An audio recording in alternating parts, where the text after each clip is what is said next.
Así como el sábado, la semana se originó al tiempo de la creación, y fue conservada y transmitida a nosotros a través de la historia bíblica. Dios mismo dio la primera semana como modelo de las subsiguientes hasta el fin de los tiempos. Como las demás, consistió en 7 días literales. Se emplearon 6 días en la obra de la creación, y en el séptimo, Dios reposó y luego bendijo ese día y lo puso aparte como día de descanso para el hombre. En la ley dada en el Sinaí, Dios reconoció la semana y los hechos sobre los cuales se funda. Después de dar el mandamiento, acuérdate de santificar el día de sábado, y después de estipular lo que debe hacerse durante los 6 días, y lo que no debe hacerse el día séptimo, manifiesta la razón por la cual ha de observarse así la semana, recordándonos su propio ejemplo, por cuanto el Señor en 6 días hizo el cielo, y la tierra, y el mar, y todas las cosas que hay en ellos, y descansó en el día séptimo, por esto bendijo el Señor el día sábado, y le santificó. Esta razón resulta plausible cuando entendemos que los días de la creación son literales. Los primeros 6 días de la semana fueron dados al hombre para su trabajo, porque Dios empleó el mismo periodo de la primera semana en la obra de la creación. En el día séptimo el hombre ha de abstenerse de trabajar, en memoria del reposo del Creador. Pero la suposición de que los acontecimientos de la primera semana requirieron miles y miles de años, ataca directamente los fundamentos del cuarto mandamiento. Representa al Creador como si estuviese ordenando a los hombres que observaran la semana de días literales en memoria de largos e indefinidos periodos. Esto es distinto del método que él usa en su relación con sus criaturas. Hace obscuro e indefinido lo que él ha hecho muy claro. Es incredulidad en la forma más insidiosa y por lo tanto, más peligrosa. Su verdadero carácter está disfrazado de tal manera que la sostienen y enseñan muchos que dicen creer en la Sagrada Escritura. Por la palabra de Jehová fueron hechos los cielos, y todo el ejército de ellos por el espíritu de su boca. Porque él dijo, y fue hecho, él mandó, y existió. La Sagrada Escritura no reconoce largos periodos en los cuales la tierra fue saliendo lentamente del caos. Acerca de cada día de la creación, las Santas Escrituras declaran que consistía en una tarde y una mañana, como todos los demás días que siguieron desde entonces.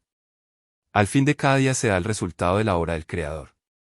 Y al terminar la narración de la primera semana se dice, estos son los orígenes de los cielos y de la tierra cuando fueron creados. Pero esto no implica que los días de la creación fueron algo más que días literales. Cada día se llama un origen, porque Dios originó o produjo en él una parte nueva de su obra.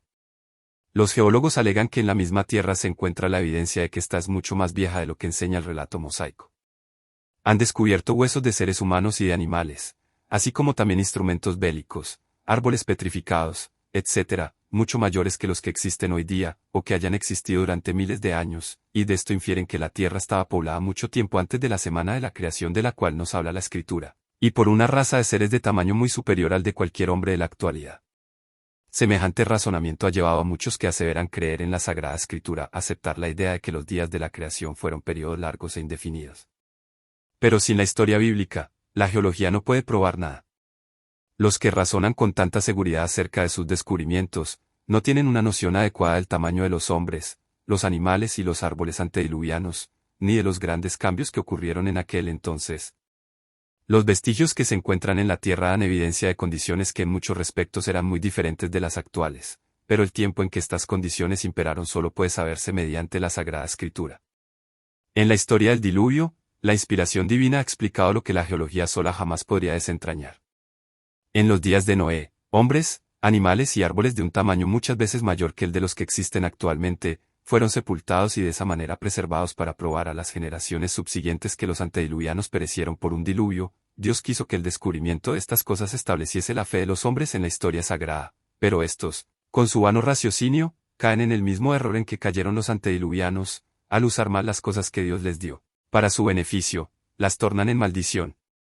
Uno de los ardides de Satanás consiste en lograr que los hombres acepten las fábulas de los incrédulos, pues así puede obscurecer la ley de Dios, muy clara en sí misma, y envalentonar a los hombres para que se rebelen contra el gobierno divino. Sus esfuerzos van dirigidos especialmente contra el cuarto mandamiento, porque éste señala tan claramente al Dios vivo, creador del cielo y de la tierra.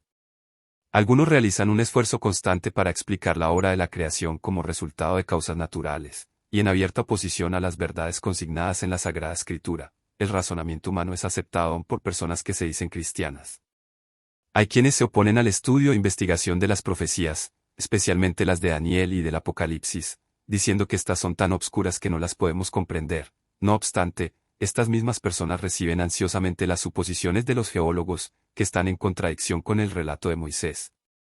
Pero si lo que Dios ha revelado es tan difícil de comprender, cuán ilógico es aceptar meras suposiciones en lo que se refiere a cosas que Él no ha revelado.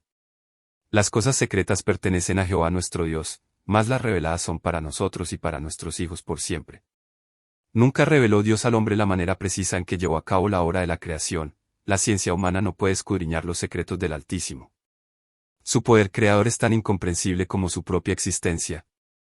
Dios ha permitido que raudales de luz se derramasen sobre el mundo, tanto en las ciencias como en las artes, pero cuando los llamados hombres de ciencia tratan estos asuntos desde el punto de vista meramente humano, llegan a conclusiones erróneas.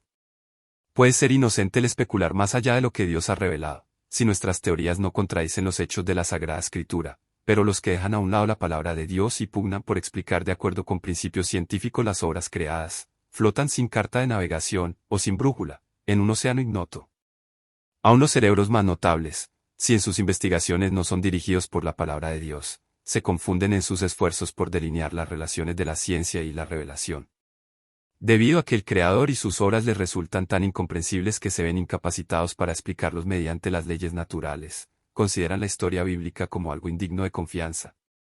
Los que dudan de la certeza de los relatos del Antiguo Testamento y del Nuevo serán inducidos a dar un paso más y a dudar de la existencia de Dios, y luego, habiendo perdido sus anclas, se verán entregados a su propia suerte para encallar finalmente en las rocas de la incredulidad.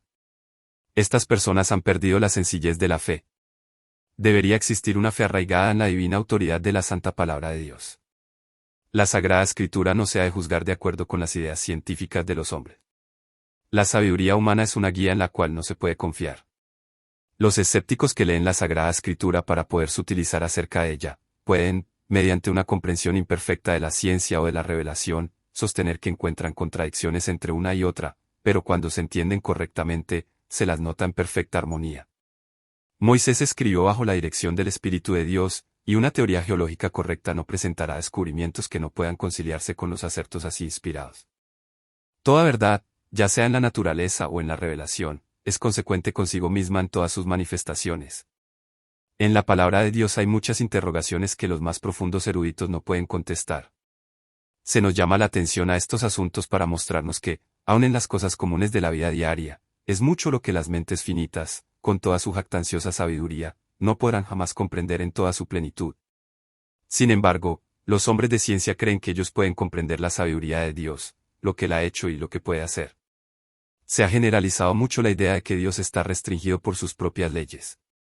Los hombres niegan o pasan por alto su existencia, o piensan que pueden explicarlo todo, aun la acción de su espíritu sobre el corazón humano, y ya no reverencian su nombre ni temen su poder. No comprendiendo las leyes de Dios ni el poder infinito de Él para hacer efectiva su voluntad mediante ellas, no creen en lo sobrenatural.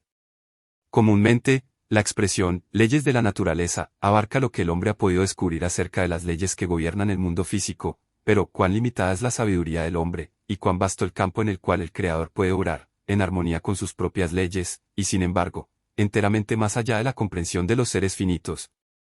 Muchos enseñan que la materia posee poderes vitales, que se le impartieron ciertas propiedades y que se la dejó luego actuar mediante su propia energía inherente, y que las operaciones de la naturaleza se llevan a cabo en conformidad con leyes fijas, en las cuales Dios mismo no puede intervenir. Esta es una ciencia falsa, y no está respaldada por la palabra de Dios. La naturaleza es la sierva de su Creador. Dios no anula sus leyes, ni tampoco obra contrariándolas, las usa continuamente como sus instrumentos. La naturaleza atestigua que hay una inteligencia, una presencia y una energía activa, que obran dentro de sus leyes y mediante ellas. Existe en la naturaleza la acción del Padre y del Hijo. Cristo dice, mi Padre hasta ahora obra, y yo obro. Los levitas, en su himno registrado por Nehemías, cantaban, tú, oh Jehová, eres solo, tú hiciste los cielos, y los cielos de los cielos, y toda su milicia, la tierra y todo lo que está en ella, tú vivificas todas estas cosas. En cuanto se refiere a este mundo, la obra de la creación de Dios está terminada, pues fueron acabadas las obras desde el principio del mundo. Pero su energía sigue ejerciendo su influencia para sustentar los objetos de su creación.